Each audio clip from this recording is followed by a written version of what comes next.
Hello, ladies and gentlemen, and to the very few Valve people that's watching my videos. For obvious reasons, I'm not known as fixing motorbikes. Anyway, I am actually.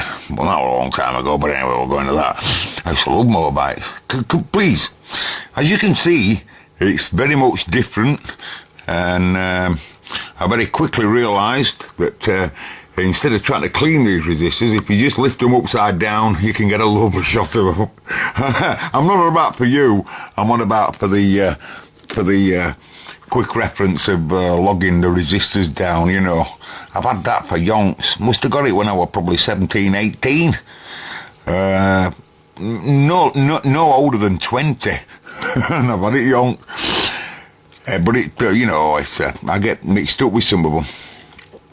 Anyway, the point is that you can clearly see that it's massively changed in reverse engineering, and I'm much more familiar with it now. I feel I know how it works, and in this video I'm going to explain to you how it works. And if anybody thinks in any shape or form that this video is bad, you must write in and let us know. I'm on about you professionals as well as you others. If any of you think it's good and it's well explained, please let me know, because I do need the feedback, and I want to know that I'm correct. I'm being serious, right? So please, don't be shy, right? If you've got some slander, you are welcome to thumb it down. You know that. But if you've got some praise, could you please thumb it up? But I'd rather you tell us. I'd rather you write in and tell us, you know, what the problems are, or what you like about it, you know, because it's a damn sight easier just drawing it out.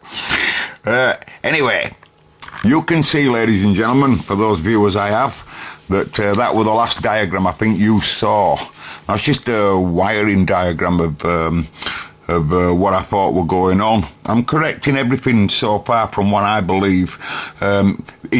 All of this is in another video if you want to watch that, folks, right? But in this video I'm going to give you a much better explanation of what's going on, because I broke it down. We've reversed engineered the species, and like I say, it's now got to a state where in the next video we should hear this working in what do they call it? Bird's nest. We're gonna hear this working in Bird's Nest in hopefully the next video, if I get a chance, of course. It'll take time. Now I had to buy a new pad. I had to buy a new pad because I'm drawing that many manuals in my other pad here, right? I got this from Asda last night, but trouble is it ain't etched like the other one, you know, cross-etched or whatever. It's not brilliant really for manuals, but it's not bad, but it's right big. Anyway, moving on. This is the diagram I've drawn up of the species, and what you're looking at here is a colour-coordinated version.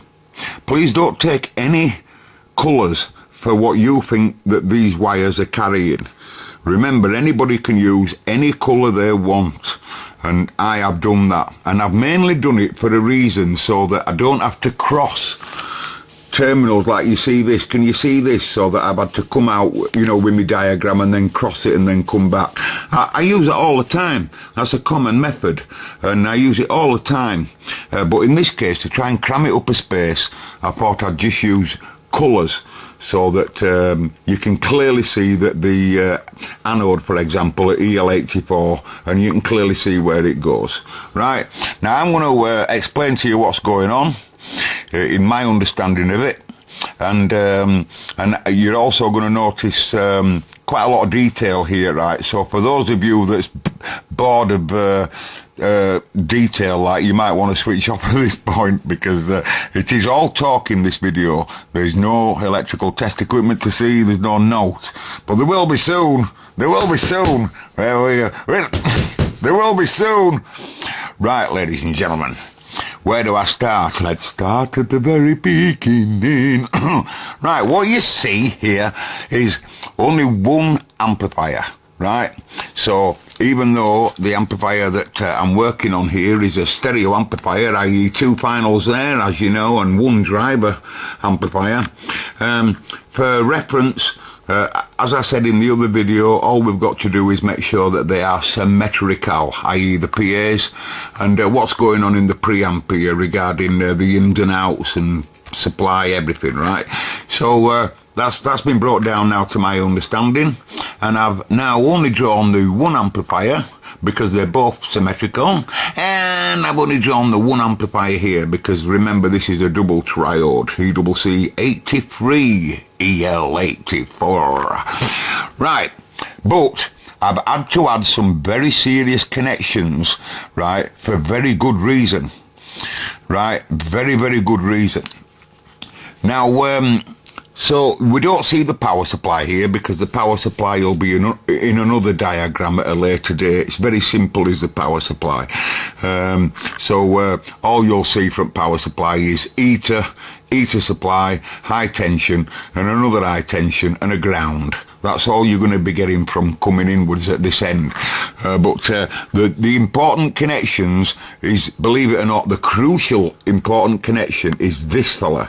These are wire offs from the diagram. So we've got 1 basic amp here, or should I say 1 complete amplifier, about how it is on there.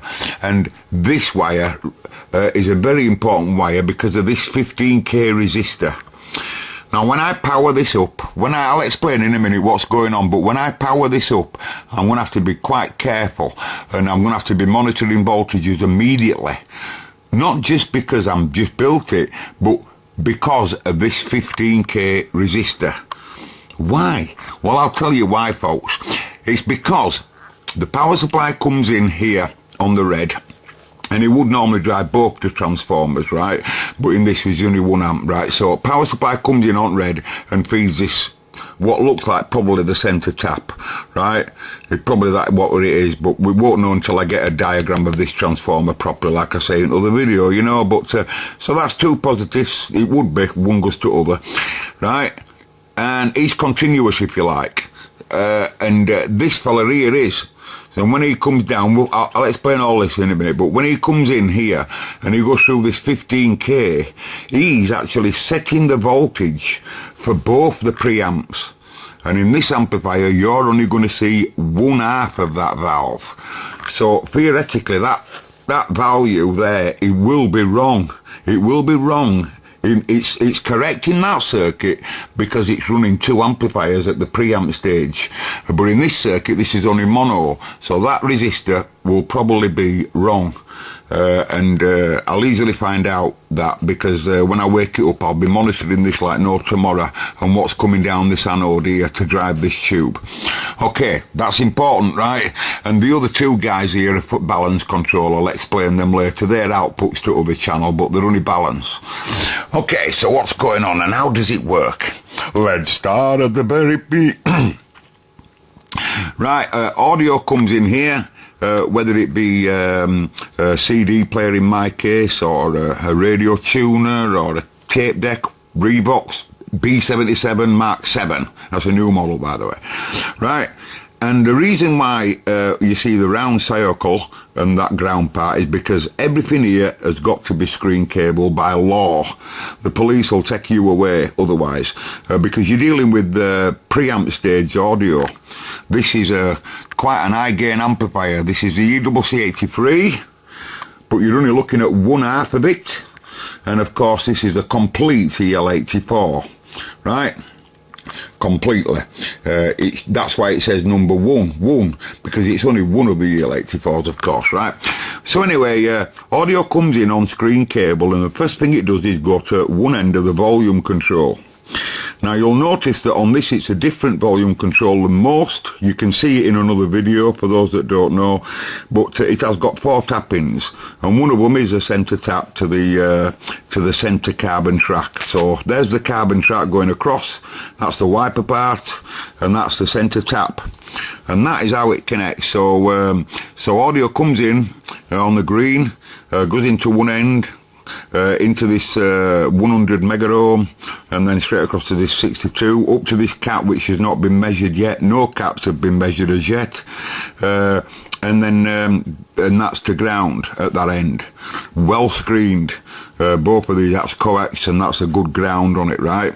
Because right here is theoretically the audio's input to the preamp, right here. And obviously the more you turn it this way, you're allowing more input to come into the circuit, and the more you turn it that way, the more you're putting it to ground, so that turns it down. That's how it turns it down at this end, right? So now you've got loads of audio from your CD player playing Yazoo upstairs at Eric's. I hope you are. I hope you're playing Yazoo upstairs at Eric's. And then you bring it on here, your Yazoo upstairs at Eric's, and you put it straight into grid. Now remember, there's two grids on the ECCHFE, but in this case this is only one, like I say, so we put audio, modulated audio there at low level.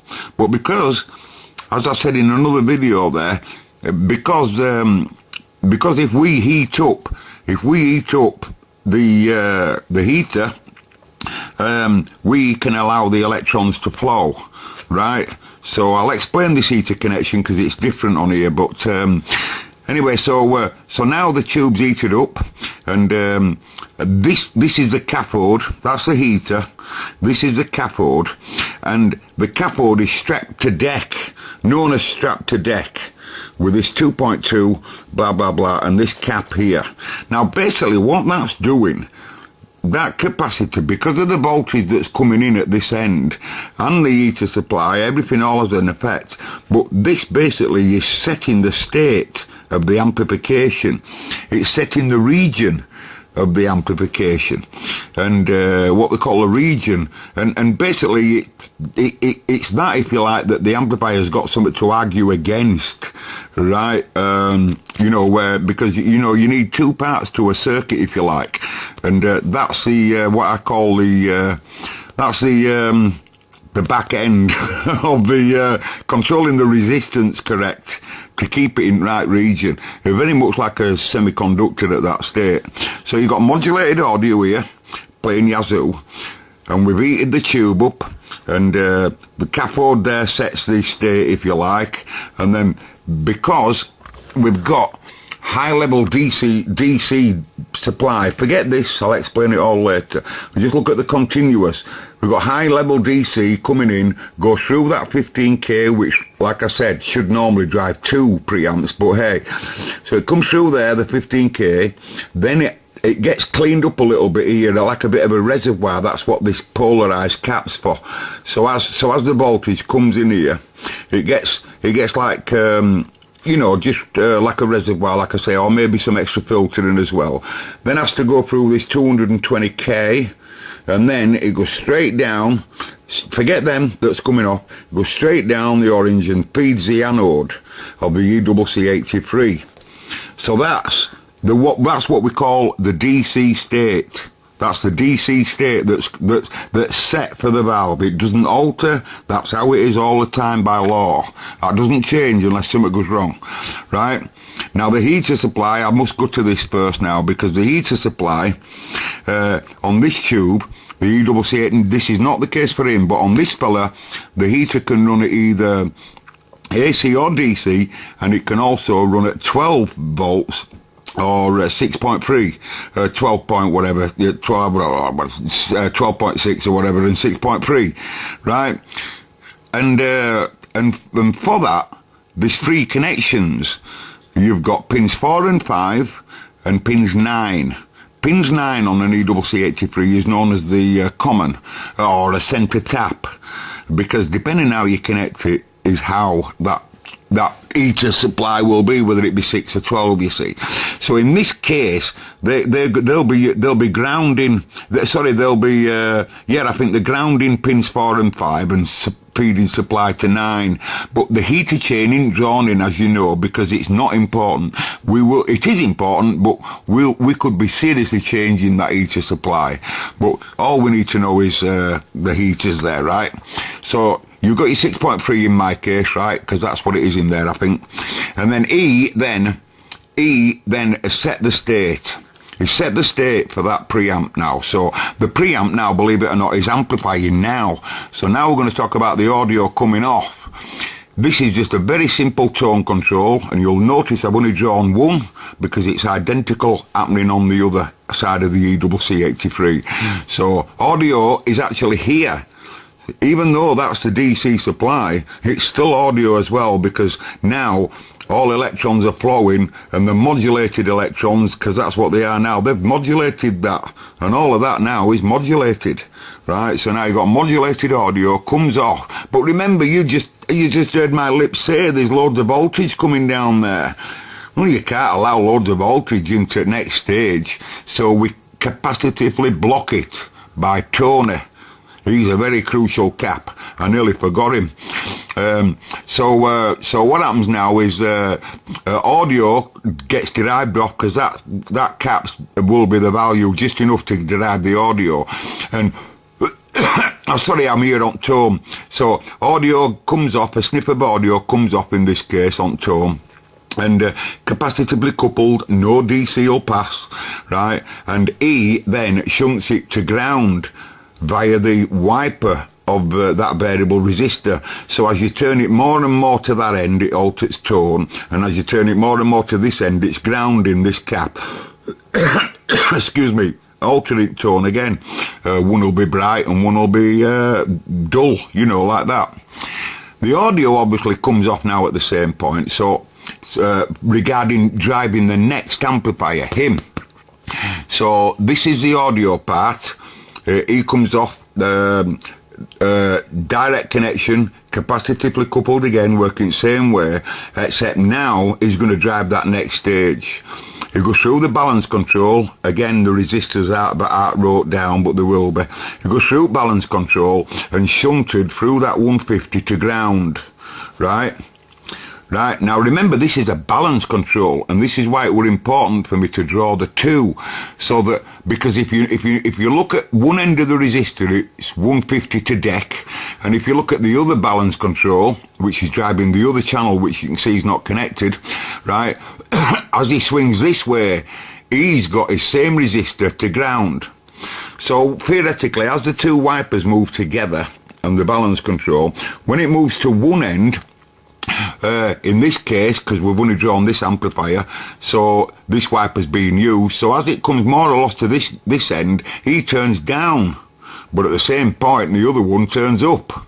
But as it goes more and more to this end, he turns up, and that one turns down, and that's how the balance works. Are you with me? Right, so right at the wiper, we've now got preamp output audio, and it comes out of here, goes through that resistor there, 220 kilo ohm, straight across, right? That's why I use my colours, you see, and then straight here, and then that's now change colour for your reference, and it now comes straight down to grid. What grid is it? It goes straight into, oh, I meant to tell you, hang on, I can, our engineer, it goes straight to grid 2. So what you got there is on the EL84, you've got grid 2, all of that. You've got grid,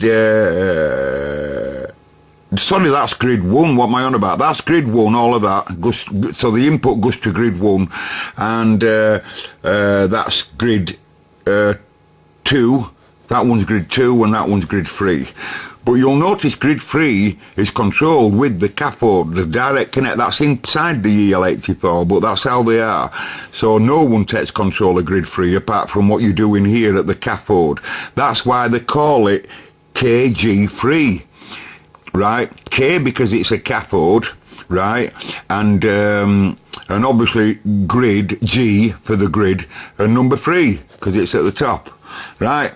But remember, always that cathode type sets the state, so that's what I'll explain here. It's going to set the state of the flow, right? So you got your audio now coming in, it goes to grid 1, he marks up, blah blah blah, he sets the state of the DC, which I'll explain later, and basically then you're going to have audio coming out of here, lots of audio coming out. But let's look at the DC state for him.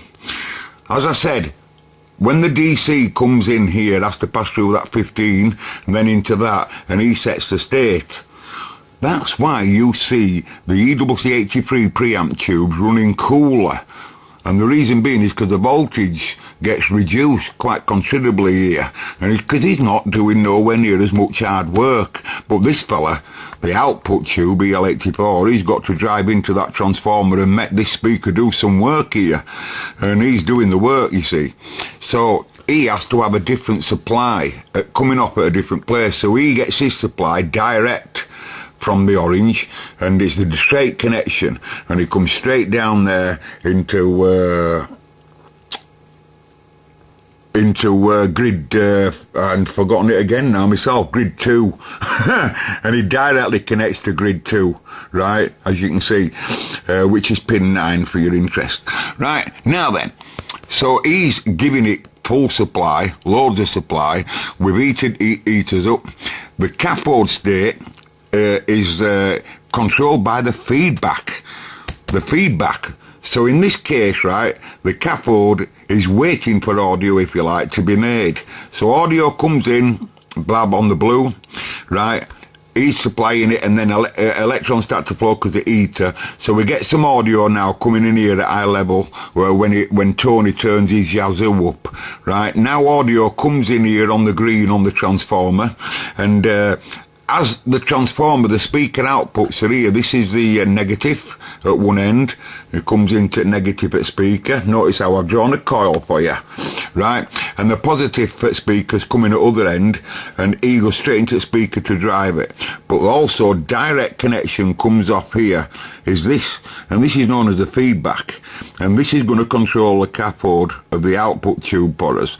So he got, and this capacitor, remember, is again, they're all part of setting state. We don't have to explain them really, but for you now, but they're all part of setting state that comes back up, and he drives the cathode, right? And basically, folks, you've just seen the process of how my amplifier works. There's nothing really a lot more to say about that. Of course, you're only looking at one of everything. Now then, can you see the mistakes I made here? Have you noticed this? Stupid idiot, I draw a straight line straight through there on my tone control. That'd have been brilliant. I hadn't forgotten the capacitor, but I just draw a straight line, and I thought, well, if anyone thinks that that's a straight connection, they'll come across a cropper, because all of that DC coming down there, you'll short it to ground. Yeah, you'll shot it to ground through wiper, so you'll blow wiper to bits and blow preamp tube to bits. So, and another bollocks I made on it is I drew that straight across. I really did make that mistake. I drew the output here, you know, the output of the what they call it. I drew it straight across there to connect it to there. That'd have been well, it just wouldn't have worked. You know, audio, it just wouldn't have worked. But anyway, on the next video, people, I'll show you more values of everything that's going on in capacitor-wise, and I'll also be waking it up in what I call a bird's nest. It's well known, the bird's nest scenario, and the bird's nest scenario. By the way, yeah, so that you know, as audio comes in, this is high level audio. Right, and it'll be the transformer, you see, from these reds here that supply the anode with supply. That's how that anode gets its supply, if you want to know. You know, because there will be loads of titty coming down there as well on the anode, but it'll get that from here, from this red and this here, you know, on that coil, on the primary coil, and the secondary, of course, is just here on this. Anyway, but bird's nest is an old scenario where you just get resistors, you get a valve holder, and you just literally just throw it all together on table, on the workbench, of course, and then bit by bit, I'll creep it up really slowly, monitoring this, not this, but monitoring how much titty's coming down here, and making sure he don't get hard worked, and that everything else is happy, and that the circuit works. I've copied it correct, because we can all make mistakes. Just don't be frightened of them. It's not so bad. In my case, I'm lucky. I've got a variac and what have you, and a bit of test gear, but so I'll be bringing it up slowly, nice and slowly while we're watching. I'll do it on video for you, and we're going to get it first of all to idle. We will not be putting any audio into it first. We'll be getting it to idle into a speaker, but just idle. In other words, just making sure it's turned on, these amps are ready for amplification, and then we'll be looking at the DC states. Well, we'll be looking at DC first as we're waking it up, and then we'll be looking at idling current. In other words, how much current they're idling at, because it's all important. And then I might have a look at temperature. And I'll either be putting tones into it at this end so I can work out its frequency response, and also do loads of voltage checks and how the amplifier copes. And to do that, I have to buy them yet, but I'm going to make what they call an AF dummy load.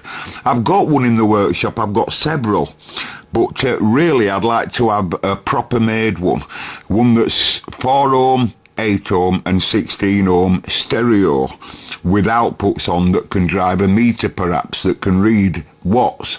But that's all in the very near future. I'm very soon to order them parts, but it's a way off yet. And that way I don't have to give it the speaker, and I can really pump loads of tones in at high level and listen to it getting to distorting stage. You know, I can really suss out what's going on. I can scope out outputs, and, you know, we can have a look at its phase relationship and everything, you know, and how much gain is being created between these guys. It'll be really interesting. And I won't have to listen to the bloody article like I do now, so I'll be able to get rid of the speaker, give it a proper AF load, which is just basically a resistor that's going to eat all the currents and raisins that's getting made here.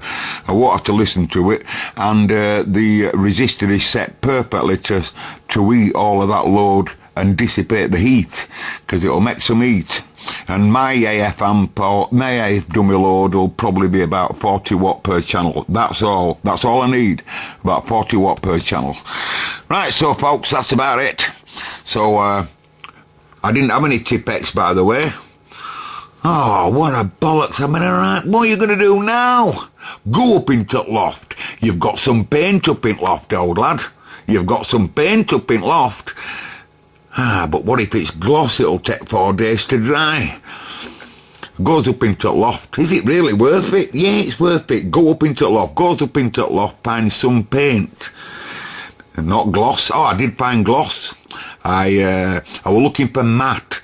I thought matte emulsion. I don't have any Tipex, so I thought matte emulsion would do it. Didn't find any matte. All I could find were anyway. Then I needed a medium. To put it in. Oh, what can I put it in without having to bloody clean everything up? And I thought, yeah, the inside of a junction box. So I opened it up, gets a little bit of my paint, right, and it was satin. It was satin. I thought, well, satin's drier quicker. So it's white in night satin, never eats in the carpet. White in white satin. Anyway, but it did the job. You didn't really notice it until I pointed it out, let's be right. But, alright, so anyway, as that helps you, ladies and gentlemen, so just think of it next time. We're going to hear it, folks. How about that? We'll either be doing that or we'll be smoking. So if anyone electrical that knows a lot more about stuff than I, which will be absolutely bloody loads, and if you think I've got any of this wrong, and you can see, that's how I think it is in there. Anyway, that's how I think it is. And I think I've explained how, well, that's how I believe it's working. So that's how I believe the whole thing's working, you know. I haven't described the speaker, how it works, but I can in video 429. Catch you later, everybody. I've babbled on for long enough. What am I going to call it? Reverse engineering. I'll call it that. Reverse engineering of my amplifier. I'll catch you later. How do you spell engineering? Hang on. What do you